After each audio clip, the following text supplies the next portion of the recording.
Coping when life sucks. That's what I want to discuss with you today. How do we do that? With 72% of a sample of 18 to 35-year-olds in South Africa tested, presenting real symptoms of depression, anxiety, and hopelessness, it's clear to me that there's another more insidious virus infecting our people. This is an emotional virus, a spiritual virus. And it sounds something like sufferers from this virus say things like, just facing all the challenges in 2021 makes me tired even before starting. Or they say, this year is exactly the same as last year. It's just got a new number at the back. It seems like sufferers from this virus, which we could call COVID fatigue if you want to, did not experience any refreshing moving from the old year into the new. Now in 2020 we found out to our surprise that juggling a full-time job from our lounges, from our houses, while trying to manage our children's, school-going children's confusion and questions about schoolwork, fixing printers, keeping house and keeping everyone's spirits up, having a plethora of Zoom meetings, being harassed and bombarded by fake news, and then on top of that, having this underlying fear of dying of a dread disease after all, is really exhausting work. So it seems fair to say that many people's lives suck at the moment, and there's not much that we can do about it. Except maybe admitting this to ourselves, that, life sucks at the moment. That might take some of the sting of the frustration out of it already. Secondly, we can just accept this new normal that's being forced upon us, of course with qualifications, because you have to look out for these power-hungry politicians that are enjoying themselves and governments. But accepting this new normal that we can't do much about at the moment, and accepting the fact that our pre-COVID lives is no more, and it might not be for a while. Joyce Meyer has a really striking analogy for life. She compares life to a jar of mayonnaise that stood unused for a long time on a shelf. And what happens is that these ingredients, they separate. So you have oily bits, an oily layer on top, and you have brine liquid in the middle, and you have lots of stuff, the real stuff, lying on the bottom. So before you can really use it again, you have to dig deep into this jar and stir it and shake it, and then you can use it. Then it's delicious again.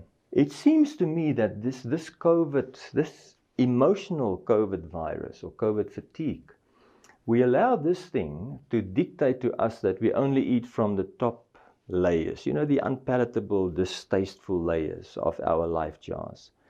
And that's why we feel completely unrefreshed, tired, and deflated, before the new year even started. We need to stop that. We need to start stirring our minds and hearts again, and the jar of our lives again, to dig into this jar and find the things that gave us energy and purpose and strength and joy in the past, in the pre-COVID past.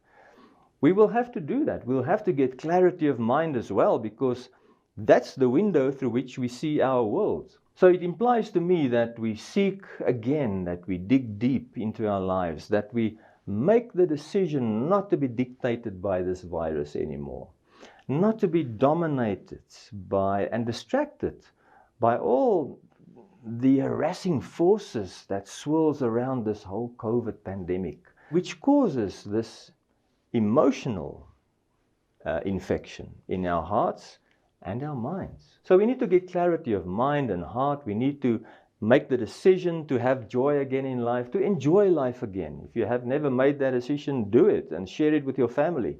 We are going to enjoy life again. We are going to find that which gives us strength and joy and peace and purpose in life. Now, Paul's life also sucked, the Apostle Paul, and quite frequently. And we can read all about that in 2 Corinthians chapters 4 and 12 and other places in his letters.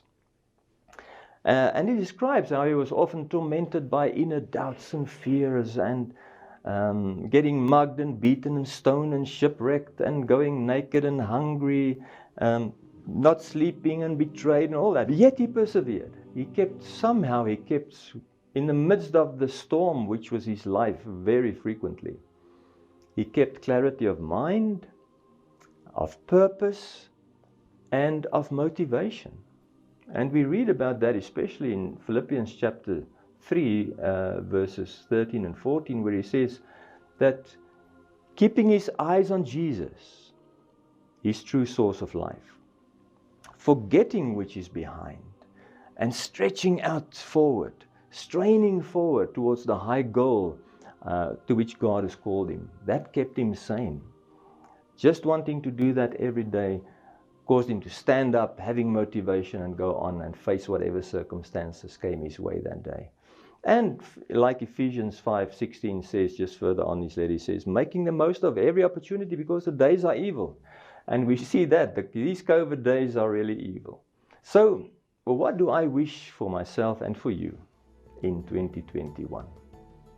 I wish for you a happy acceptance, a happy stirring of your life jar again, a prosperous forgetting what is behind, and straining forward, pressing towards the goal to which God has called us. And of course, joy and peace, grace and peace to all of us. Thank you for watching this.